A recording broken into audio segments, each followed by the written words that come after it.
Hello, সবাইকে আবারও স্বাগতম জানাচ্ছি Canada Bangladesh immigration essentials YouTube চ্যানেলে।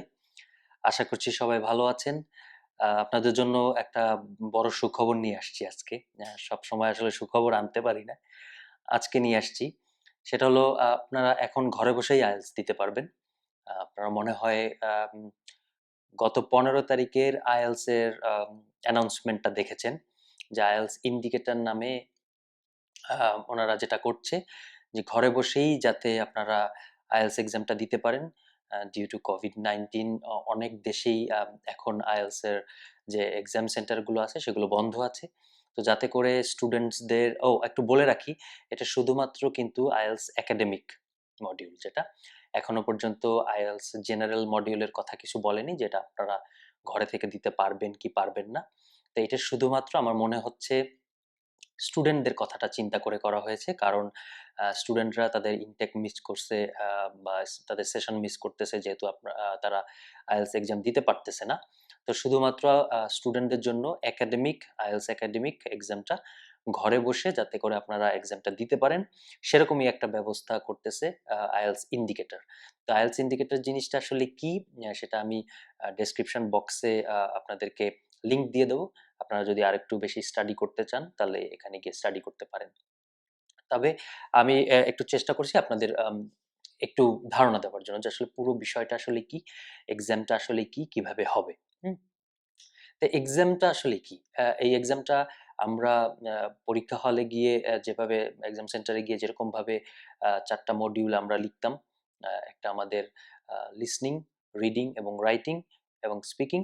তো লিসনিং, রিডিং, রাইটিং সেই একই রকম করেই আমরা ঘরে বসে দেব। এক্সামটা হবে আমাদের সেই ২ ঘন্টা ৪০ মিনিটের একটানা, এবং স্পিকিংটা সেপারেটলি হবে।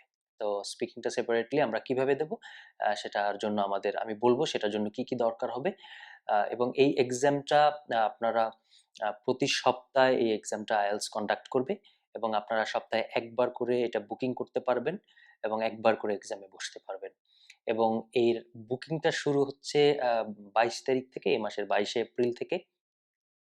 এবং এটার খরচ এখনো ওদের ওয়েবসাইটে বলা নেই যে এটার জন্য কত খরচ হবে বা রেজিস্ট্রেশন ফি কত হবে। তবে হয়তোবা কাল পরশু বা ২১-২২ তারিখে আমরা জেনে যাব। আচ্ছা, তাহলে আম IELTS ইন্ডিকেটর এর যেহেতু কথা আসছে, মাঝখানে আরেকটা জিনিস একটু আমি বলে রাখি। আপনারা হয়তোবা আম আমার মতো যারা একটু এদিকে সেদিকে একটু স্টাডি করেন বা একটু চেষ্টা করেন এই জিনিসগুলো নিয়ে জানার বা ঘাটার, আপনারা হয়তোবা ডুওলিঙ্গোর কথা জেনে থাকবেন। ডুওলিঙ্গো এক্সামটা কিন্তু কিছুটা এরকমই। এই এক্সামটা আ আসলে আম কিছু ইউনিভার্সিটি বা কলেজ অ্যাকসেপ্ট করে। এবং এক্সামটা ১ ঘন্টার একটা এক্সাম হয়। আম এবং আম এই এক্সামটার একটা বিশেষত্ব হলো যেটা আ আ IELTS ইন্ডিকেটরে নেই। সেটা হলো এই এক্সামে যখন আপনি বসবেন, তখন আপনাকে কিন্তু আম আ বসার পরে মানে সরি বসার পরে আপনার খাতাটা যে মার্কিং হবে, মানে আপনার এক্সামটা যে মার্ক করা হবে, সেইটা কিন্তু আর্টিফিশিয়াল ইন্টেলিজেন্স এর মাধ্যমে হয়।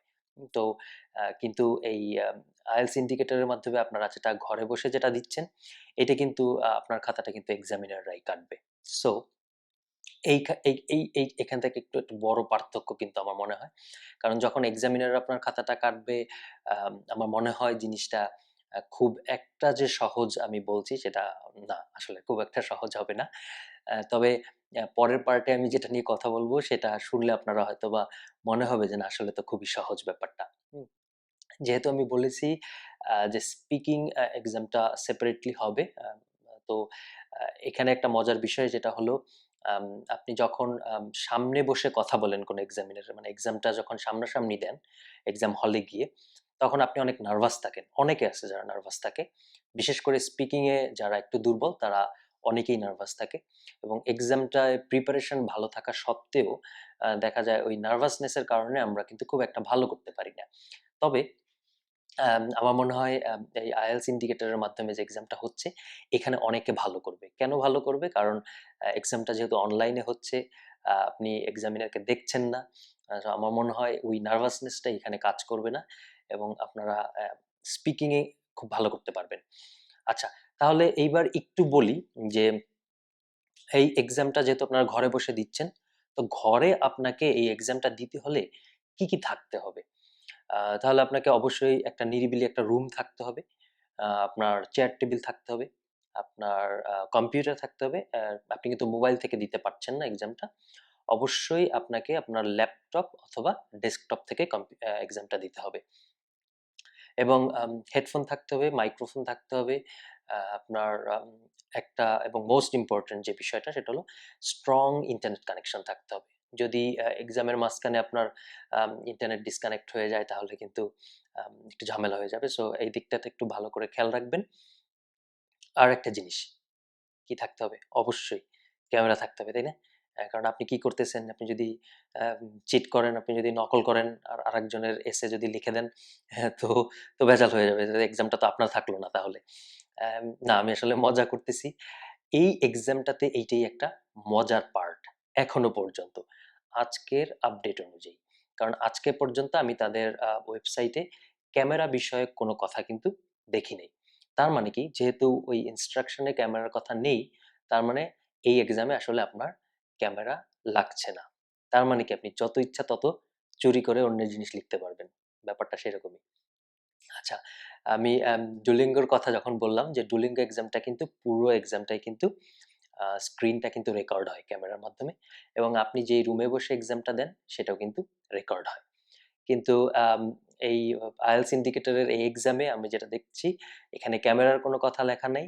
সো আমি জানি না আসলে এই এক্সামটা কতটুকু অ্যাকসেপ্টেবল হবে। মানে কোনো ইউনিভার্সিটি বা কোনো কলেজে। তবে একটা জিনিস এটাও সত্যি যে যেহেতু এক্সামটা কন্ডাক্ট হইতেছে আইএলটিএস এর দ্বারা, সো আমার মনে হয় না যে এটা খুব একটা ঝামেলা হবে।